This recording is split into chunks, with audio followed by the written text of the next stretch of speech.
요한복음 네 번째 시간입니다.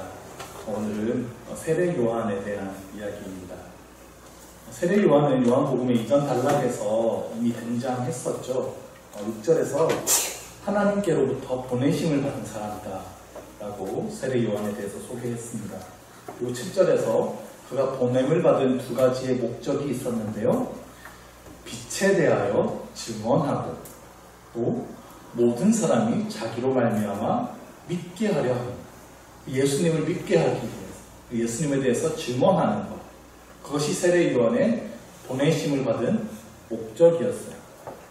그리고 세례 요한이 증언한 내용이 1장 15절에 등장했는데요. 요한이 그에 대하여 증언하여 외쳐 이르되 내가 전에 말하기를 내 뒤에 오시는 이가 나보다 앞선 것은 나보다 먼저 계심이라 한 것이 이 사람을 가리킴이라 했습니다. 내 뒤에 오시는 이가 나보다 앞섰다. 즉 세례 요한의 뒤에 예수님께서 오실 것인데 그분은 나보다 앞선 분이다. 이유는 그분이 나보다 먼저 계신 분이다 라고 소개하고 있습니다. 이게 앞뒤가 안 맞는 얘기 같은데 맞는 얘기예요. 세례 요한과 예수님이 친척 관계죠. 좀 먼 친척 관계입니다.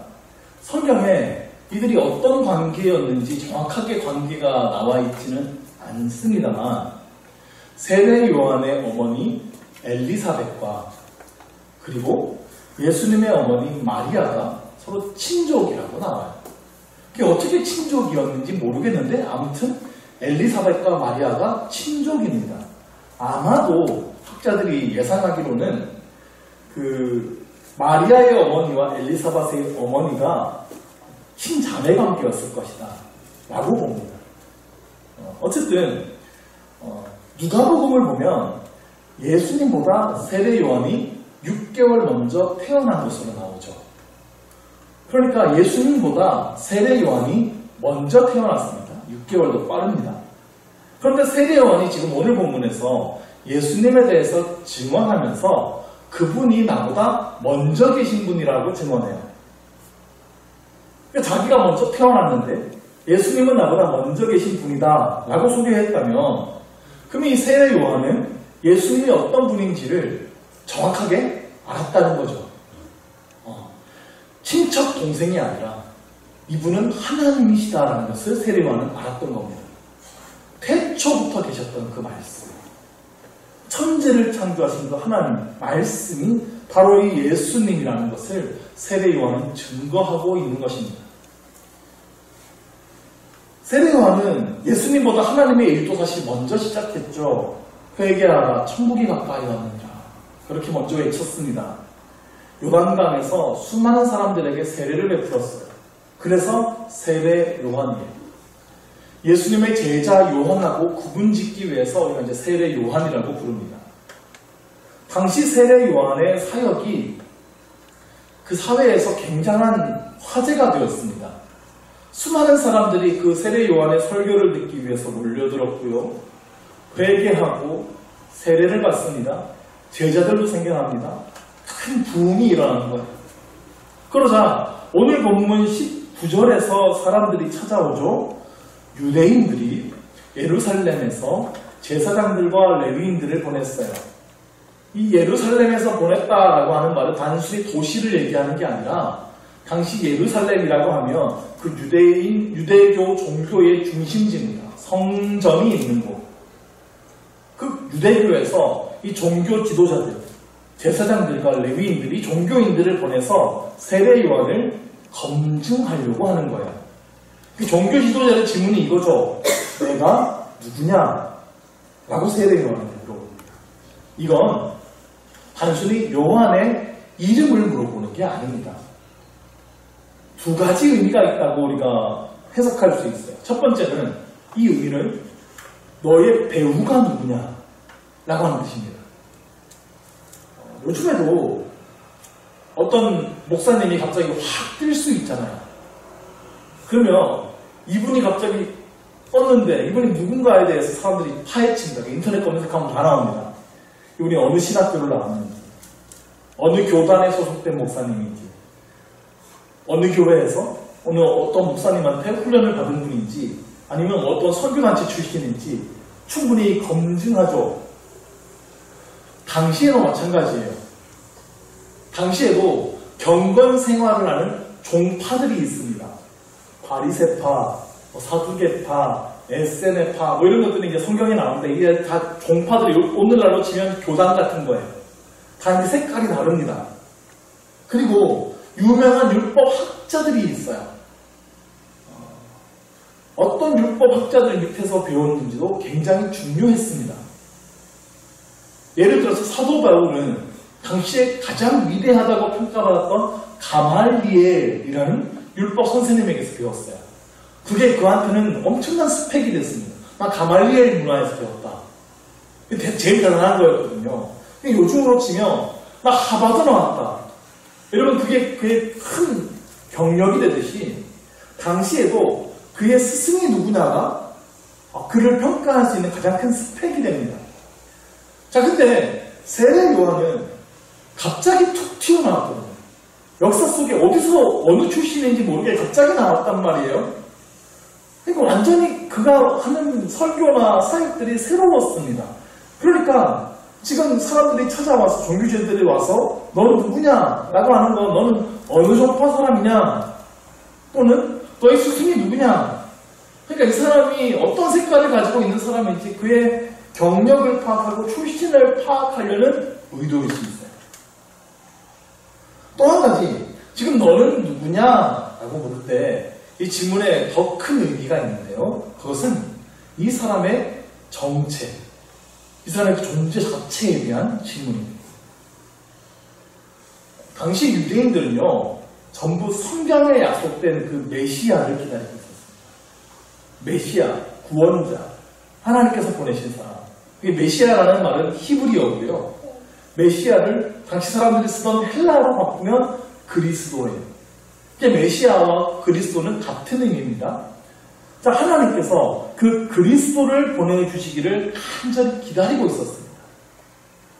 하나님께서는 구약 성경을 통하여서 곳곳에서 다윗의 자손을 통해서 그 그리스도를 보내실 것이라고 약속해 주셨습니다.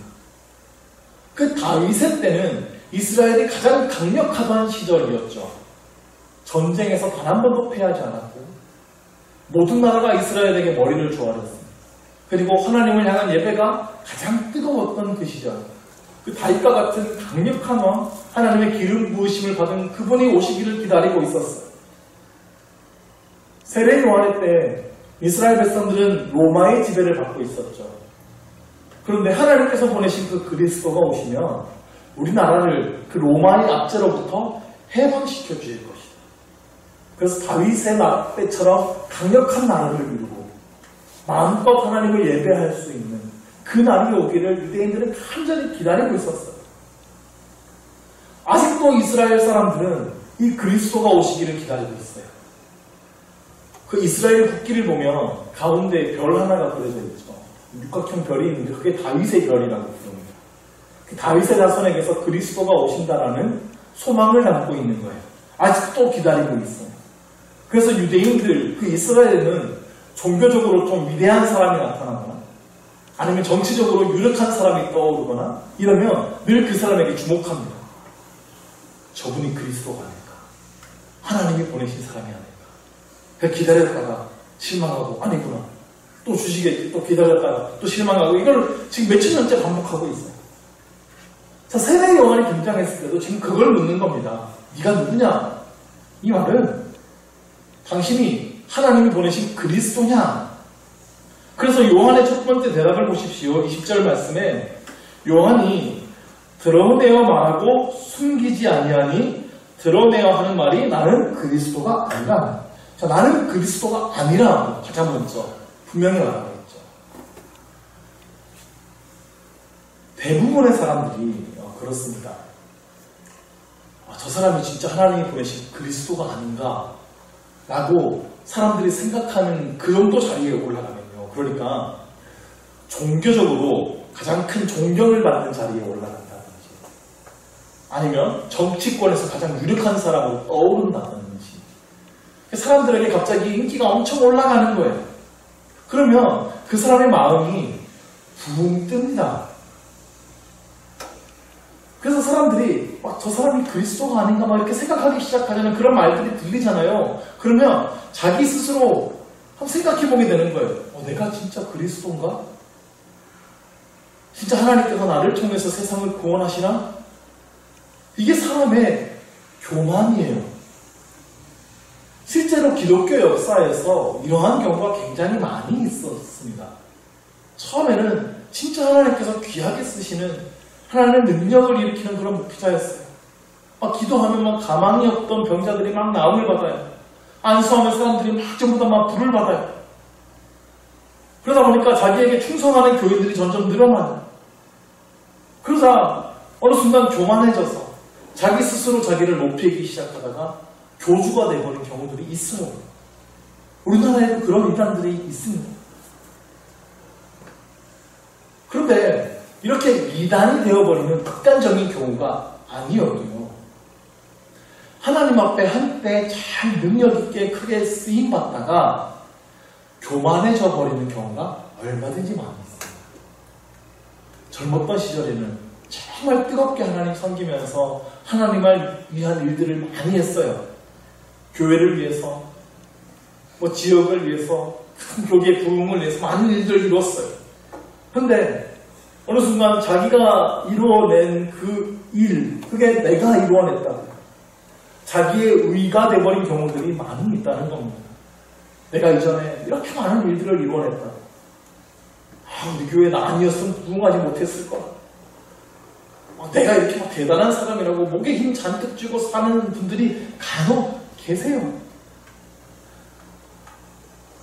오늘 본문에서 이 세례 요한이 이 종교 지도자들에게 4번의 질문을 받거든요. 이거 읽다 보면 짧은 구절이지만 가만히 이 대화를 보다 보면 좀 답답합니다. 네가 누구냐 그러면 내가 누구라고 시원하게 대답해주면 되거든요. 근데 내가 누구냐? 나는 그리스도가 아니라. 그러니까 그 다음에 또 그럼 네 누구냐? 네가 엘리야냐? 그러니까 또 아니라. 또 그럼 네가 그 선지자냐? 그러니까 또 아니라. 그러니까 그럼 넌 도대체 누구냐? 답답한 거죠. 세례 요한이 왜 이렇게 말했을까요? 강조점을 봐야 되는데 강조점이 자신은 어떤 사람이 아니라고 말하는 데 있는 것 같아요. 자신은 무엇이 아니라고 스스로 인식하고 있는 것 같아요. 세례 요한이.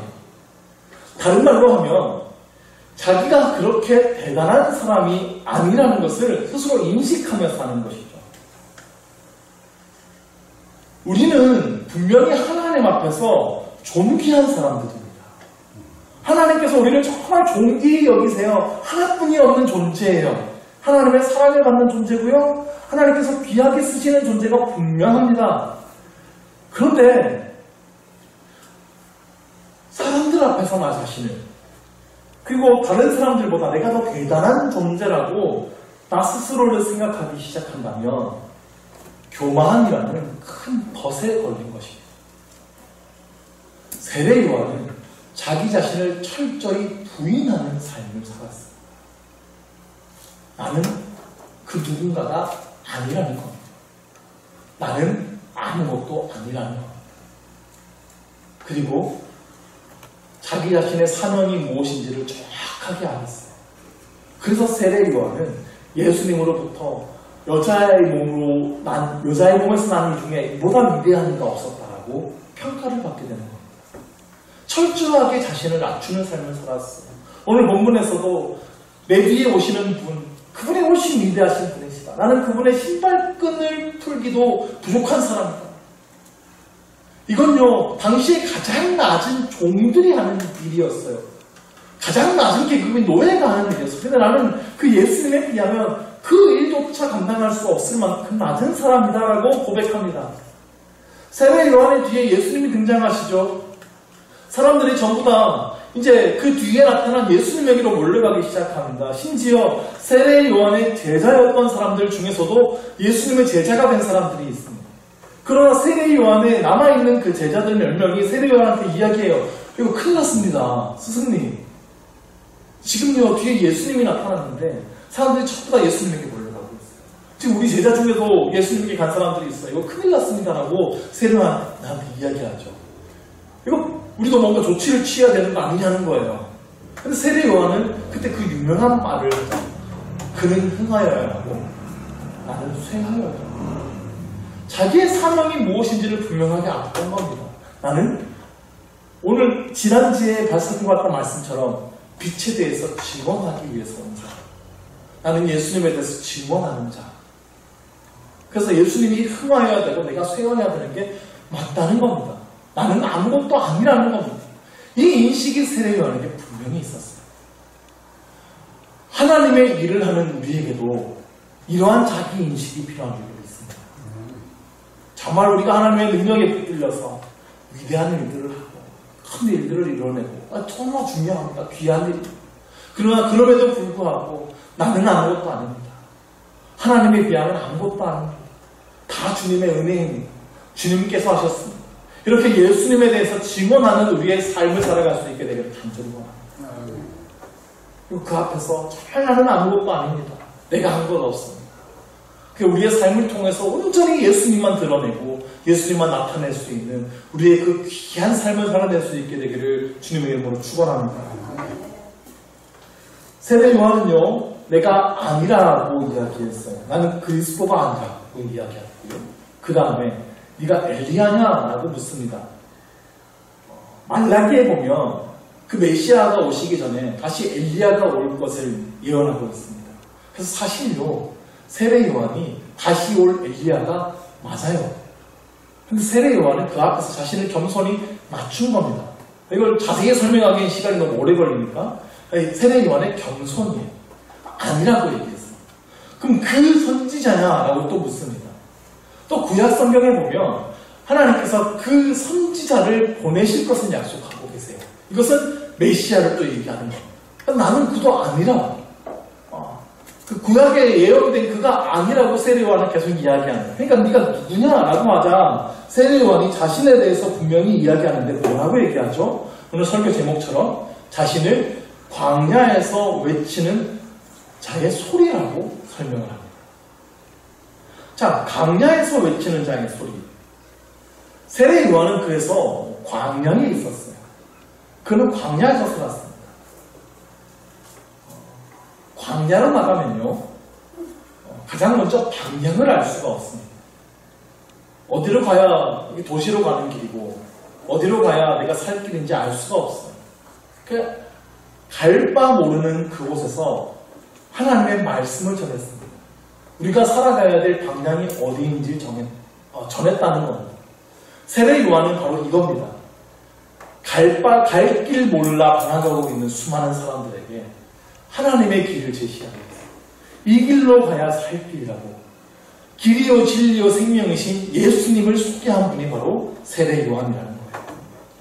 길을 잃고 방황하는 사람들에게 도시나 마을로 가는 길을 제시한 것이 아니라 하나님의 나라로 갈 수 있는 길, 예수님의 오실 길을 준비하기 위해 태어난 사람이 바로 세례 요한이었어요. 광야에서 외치는 자의 소리라고 자신을 소개합니다. 자, 소리예요. 자기는 소리예요.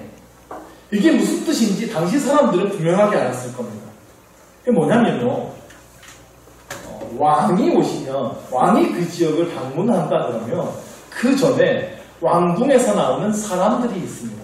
이게 군대 다녀오신 분들은 잘 아실 텐데 그 부대에 사단장이라든지 군단장이라든지 국방부 장관이라든지 대통령이라든지 높은 사람들이 방문을 한다 그러면 난리가 납니다.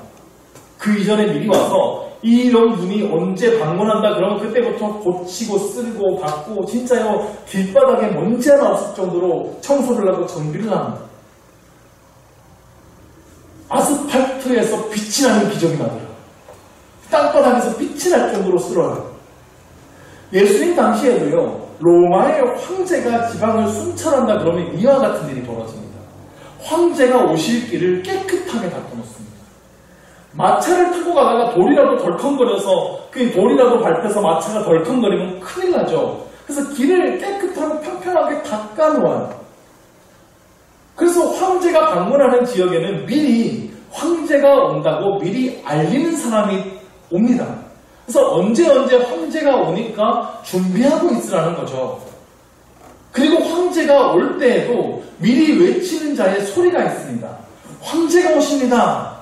그 소리가 들리면 저 뒤에 이제 황제가 오겠구나 하고 백성들은 고요를 하고 그 행렬을 향하여서 머리를 조아리게 되는 거죠.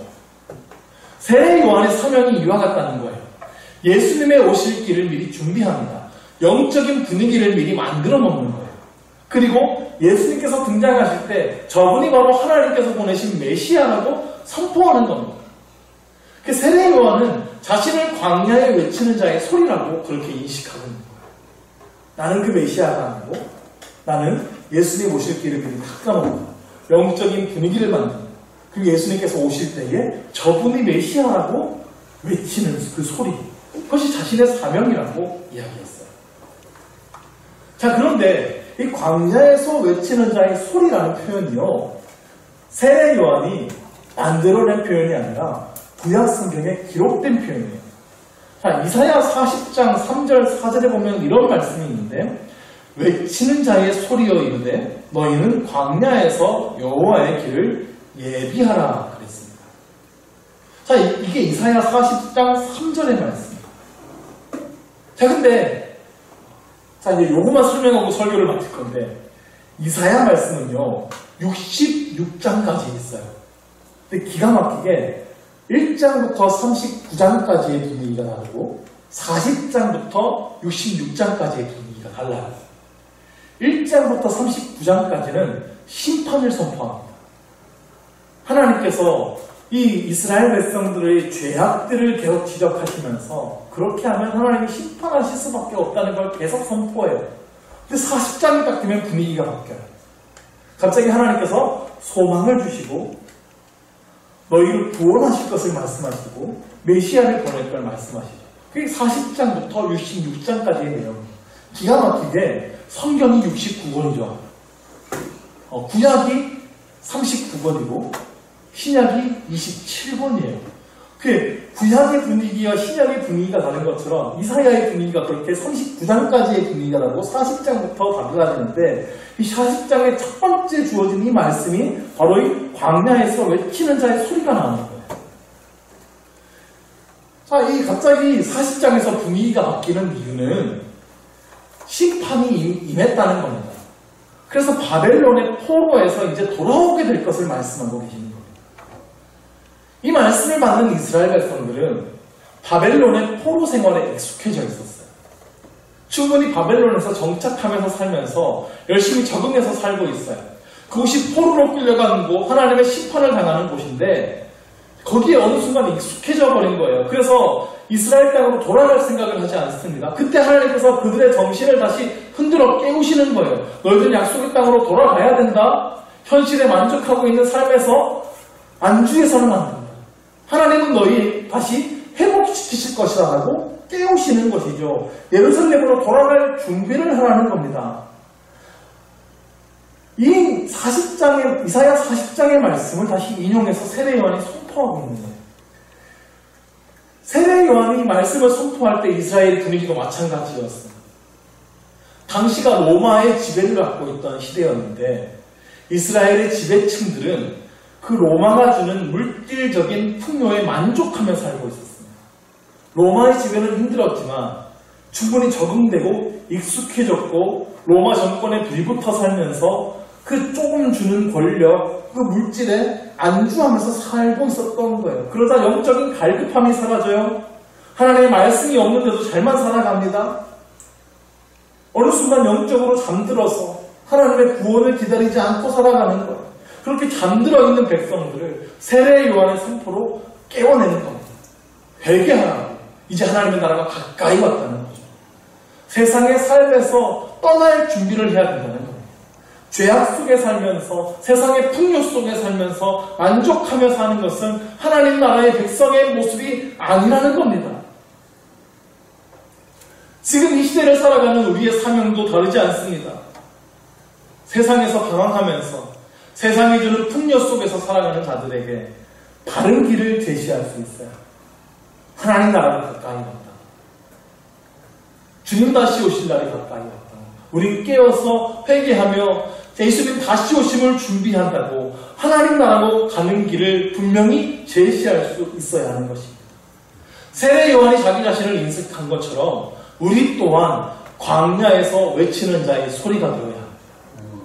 이 땅에서 갈 길 몰라 방황하고 있는 저 광야와 같은 곳에서 살아가고 있는 저 세상의 사람들에게 예수님만이 우리의 길이시라.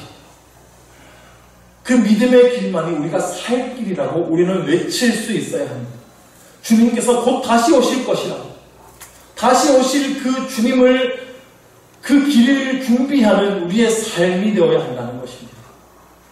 지금은 예수님 다시 오실 날이 가까이 온 때입니다. 이때에 우리의 사명도 세례 요한의 사명과 다르지 않습니다. 예수님 다시 오실 그 길을 준비하는 것이 우리의 사명이어야 합니다. 예수님 다시 오실 그때 우리가 다시 깨어서 우리가 세상 사람들에게 예수님 곧 다시 오신다.